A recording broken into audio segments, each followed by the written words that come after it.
नमस्कार शेतकरी बांधवांनो, एक छोटंसं दृश्य डोळ्यासमोर आणला.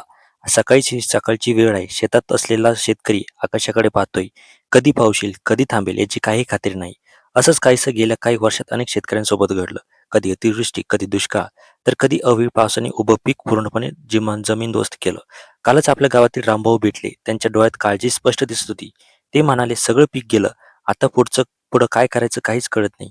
हे फक्त रामभाऊची गोष्ट नाही, ही आपल्या हजारो लाखो शेतकरी बांधवांची वास्तविकता आहे. सरकारने आता खरीप पीक विमा आणि फळ पीक विमा वाटपासाठी मोठा निर्णय घेतला आहे. 2020 सालच्या खरीप हंगामातील विमा रक्कम अडकून होती, पण आता ती वाट मोकळी झालेली आहे. कृषी विभागाने नुकताच एक महत्त्वाचा शासन निर्णय जारी केला आणि त्यानुसार पात्र शेतकऱ्यांना आता नुकसान भरपाई मिळणार आहे. माहितीनुसार जिल्ह्यातील शेतकऱ्यांसाठी सुमारे 134 कोटी रुपयांचा निधी मंजूर करण्यात आला आणि ही रक्कम थेट शेतकऱ्यांच्या बँक खात्यात जमा होणार आहे.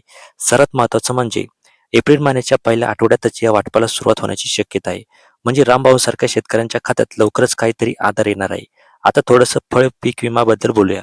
कोकणातील आंबा आणि काजू उत्पादक शेतकऱ्यांसाठी एक मोठी अपडेट आहे.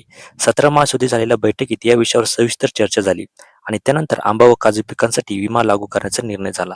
रत्नागिरी, रायगड आणि सिंधुदुर्ग या 3 जिल्ह्यांमध्ये सुमारे 80,000 शेतकऱ्यांनी या योजनेत सहभाग घेतला होता. पण अवेळी पावसामुळे अनेक भागात मोठं नुकसान झालं. 302 महसूल मंडळांपैकी जवळपास 155 मंडळांमध्ये नुकसानीची तीव्रता जास्त असल्याचं समोर आलं.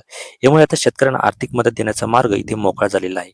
आंबा पिकासाठी प्रति हेक्टरी 2,27,000 रुपयांपर्यंत संरक्षण दिलं जातं, तर काजू पिकासाठी सुमारे 1,60,000 रुपयांपर्यंत विमा संरक्षण आहे. प्रत्यक्ष नुकसानीच्या प्रमाणानुसार शेतकऱ्यांना प्रति हेक्टरी अंदाजे 15,000 ते 22,000 रुपयांपर्यंत मदत इथे मिळू शकते.